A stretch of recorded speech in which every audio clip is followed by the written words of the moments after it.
Assalamualaikum warahmatullahi wabarakatuh. Selamat pagi anak-anak. Tetap semangat ya, meskipun kita daring, kita harus tetap semangat. Nah, kali ini kita masuk ke materi baru ya, bab baru yaitu mengenai trigonometri. Nah, untuk pertemuan kali ini kita masuk ke subbab rasio trigonometri pada segitiga siku-siku. Nah, seperti yang telah Ibu beritahukan ya, Ibu juga udah share materinya ada di classroom. Nah, kita di sini akan membahas sekilas mengenai apa itu trigonometri dan apa itu rasio trigonometri pada segitiga siku-siku. Oke, sebelum kita masuk ke materi inti, kita harus tahu dulu peta konsep dari materi yang akan kita pelajari. Nah, di sini ada trigonometri. Trigonometri itu terbagi dua cabang. Untuk materi sekarang ya, ada ukuran sudut, ada rasio trigonometri pada segitiga siku-siku. Nah, untuk rasio trigonometri pada segitiga siku-siku itu terdiri dari sinus, kosinus, tangen, sekan, kosekan, dan kotangan. Nah, sekarang kita masuk ke materi ukuran sudut. Ukuran sudut ada beberapa ya, ada ukuran derajat, ada definisi radian, dan ukuran radian. Untuk ukuran derajat, nah di sini, suatu sudut yang dibentuk oleh akibat satu putaran penuh yang berlawanan arah jarum jam memiliki ukuran 360 derajat. Dan disimbolkan seperti ini ya, di sini ada simbolnya nih, 360 derajat. Sehingga sudut yang besarnya 1/360 putaran berlawan arah jam berukuran 1 derajat. Jadi, satu putaran 360 derajat, kalau 1/360 putaran, berarti artinya itu 1 derajat. Nah, sekarang kita masuk ke definisi radian. Apa itu definisi radian? Dalam suatu lingkaran, sudut pusat. Nah, ingat ya, sudut pusat, sudut keliling, kita udah belajar ya. Sudut pusat yang memotong busur lingkaran yang memiliki panjang sama dengan jari-jari lingkaran tersebut memiliki ukuran 1 radian. Nah, ukuran radian itu apa? Nah, di sini kita bisa lihat ya, ada juga gambarnya di samping, di sini. Ukuran radian. Perhatikan busur dengan panjang S. Nah, ini busur ya, busur itu berupa lengkungan. Nah, pada lingkaran yang berjari-jari R, ukuran sudut pusat, θ, yang memotong busur lingkaran tersebut adalah θ, sama dengan S per R radian. Ya, ini per R di bawahnya. Kemudian, apa hubungan antara derajat dan radian? Di sini telah ditegaskan ya, Ibu berikan kesimpulan di sini. Nah, di sini ya, bentar Ibu kasih.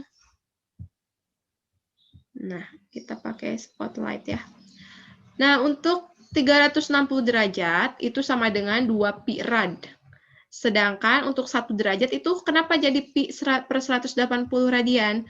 Nah, ini 360 derajat, kita buat 1 derajat. Bagaimana cara membuat 1 derajat? Berarti kedua ruas dibagi 360. Ketika ruas kiri dibagi 360, berarti itu tinggal 1 derajat. Sedangkan ruas kanan berarti 2/360, kita sederhanakan menjadi 1/180 pi rad. Ya, ini hasil dari sini.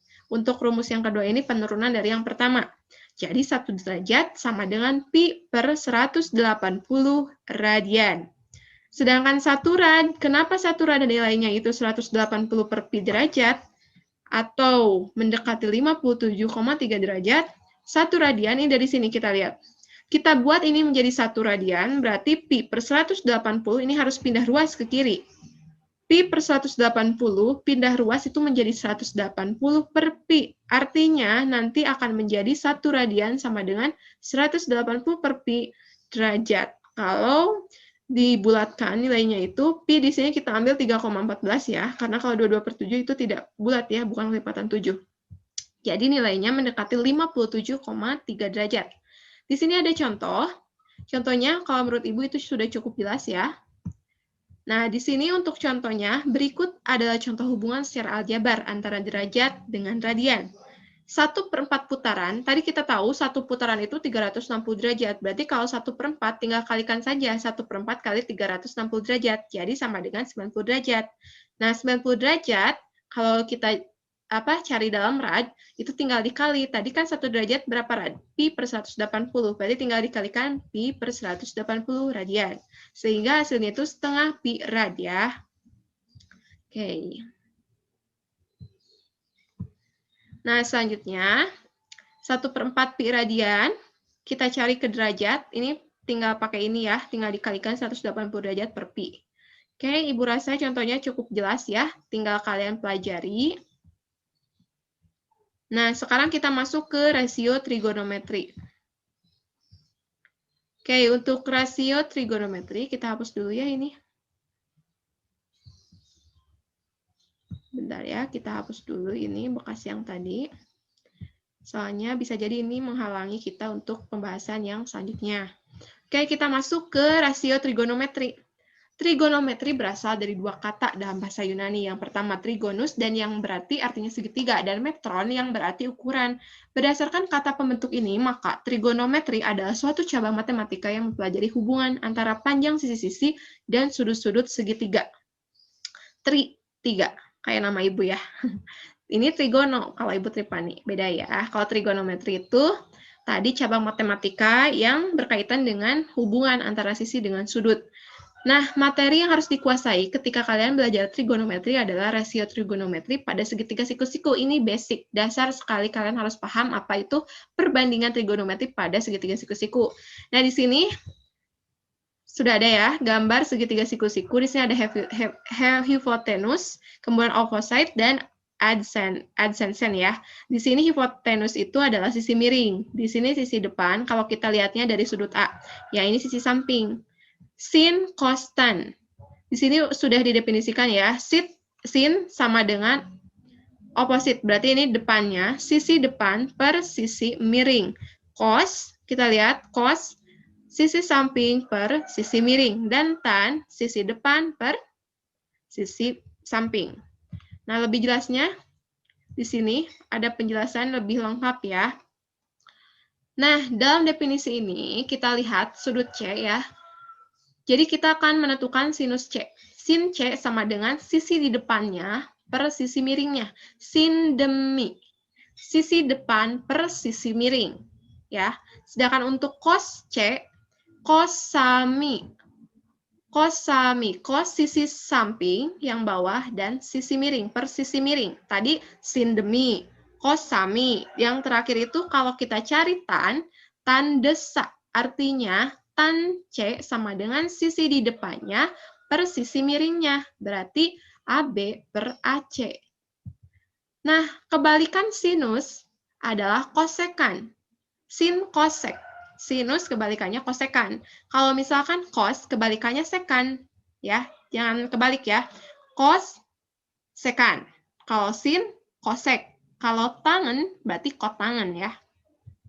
Oke, di sini lebih jelas. Nah, di sini yang perlu kalian hafal dan kalian tahu, dari penjelasan di atas, Ibu simpulkan ya, ada rumus di sini.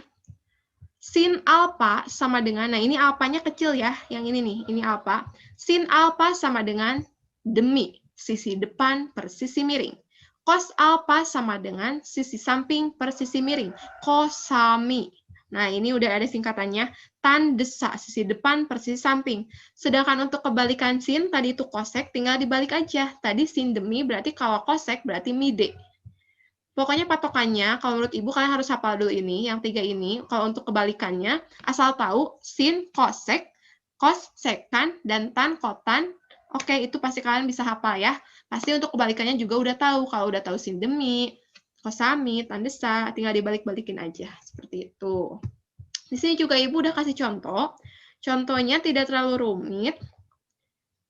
Nah, contoh 1, pada segitiga siku-siku ABC dengan sudut siku-sikunya di B, ini udah jelas ya siku-siku di B, mempunyai panjang siku-sikunya 6. Lihat ini 6, BC-nya 6. Kemudian si AB-nya 8 dan AC sisi miringnya 10.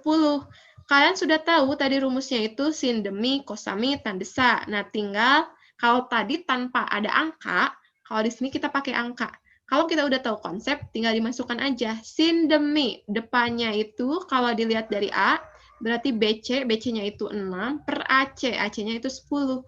Cos dan tan juga mengikuti. Kosami, lihat, cos A. Cos A di sini berarti sampingnya ini 8, miringnya 10. Ya, kalau tan desak, sisi depannya 6, sampingnya AB, 8 ya.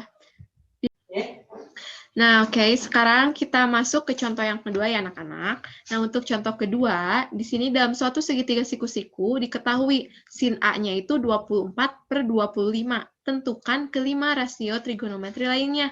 Berarti kita menentukan cos A, tan A, kosekan A, sekan A, dan kotangan A. Nah, di sini clue-nya itu udah ada sin A. Ingat ya, sin tadi tuh sin demi, depan per miring. Berarti di sini sin A sama dengan depan per miring. Depannya 24, miringnya 25. Nah, kita bisa gambarkan langsung ya. Di sini berarti miringnya 25, depannya A itu apa? Depannya 24. Yang belum kita ketahui adalah sisi samping. Karena ini segitiga siku-siku, berarti di sini kita dapat menggunakan dalil Pitagoras. Nah, di sini ingat kembali ya, kalau Pitagoras itu C kuadrat sama dengan A kuadrat ditambah B kuadrat. Sedangkan kalau sisi samping, berarti itu bukan sisi miring ya. Kita tinggal substitusikan aja, C itu miring, dan AB-nya itu sisi depan dan sisi samping. 25 kuadrat sama dengan 24 kuadrat ditambah B kuadrat. Nah, di sini B kuadrat itu adalah sisi samping ya, anak-anak. Nah, di sini kita pindah ruaskan angka, satukan lagi dengan angka.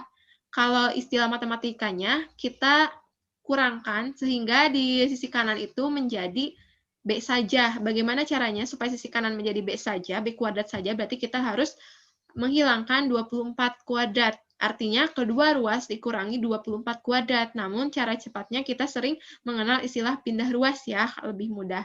Jadi, si 24 ini pindah ruas ke kiri, jadi 25 kuadrat dikurangi 24 kuadrat sama dengan B kuadrat.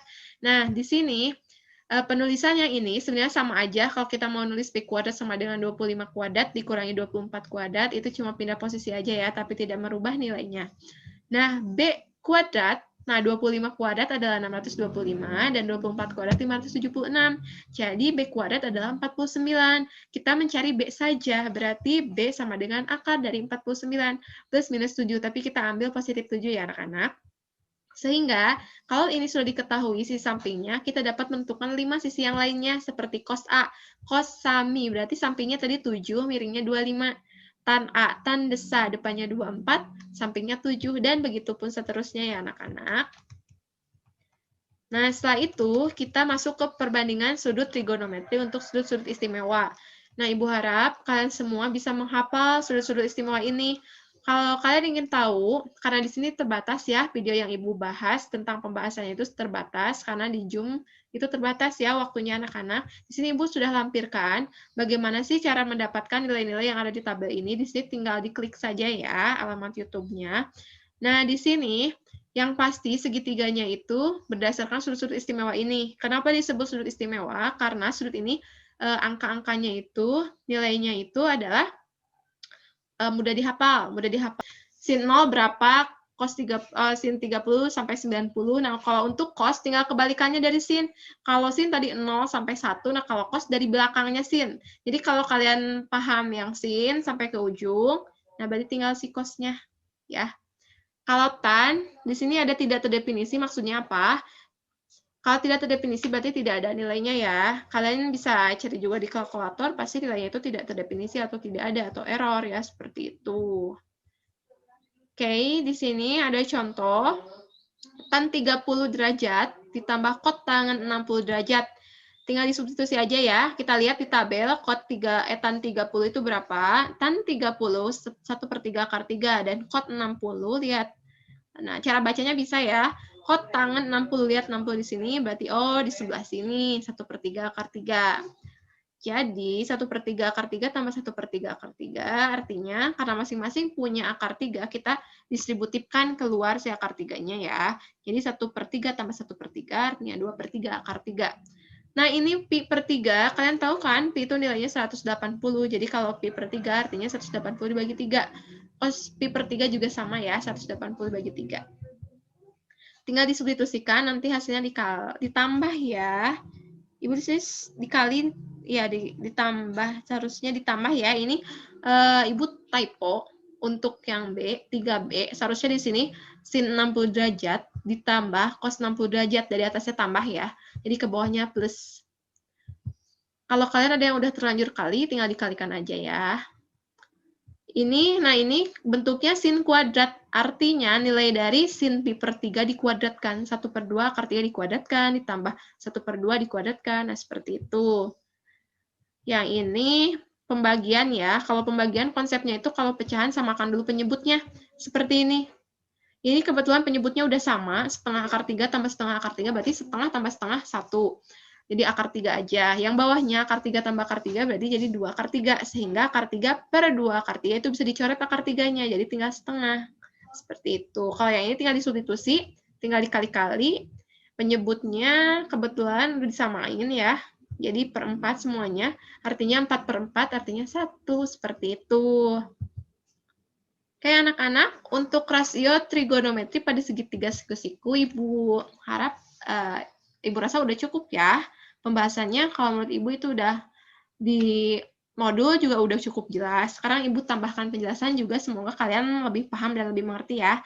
Tapi kalau misalkan kalian masih ada yang ragu, ada yang masih kurang-kurang paham, chat aja, japri aja, atau lebih baik sih di forum ya. Jadi Ibu lebih tahu gitu, oh di forum ini ada pembahasan atau pertanyaan ini, jadi semua bisa tahu dan bisa lebih paham semuanya sih, intinya seperti itu.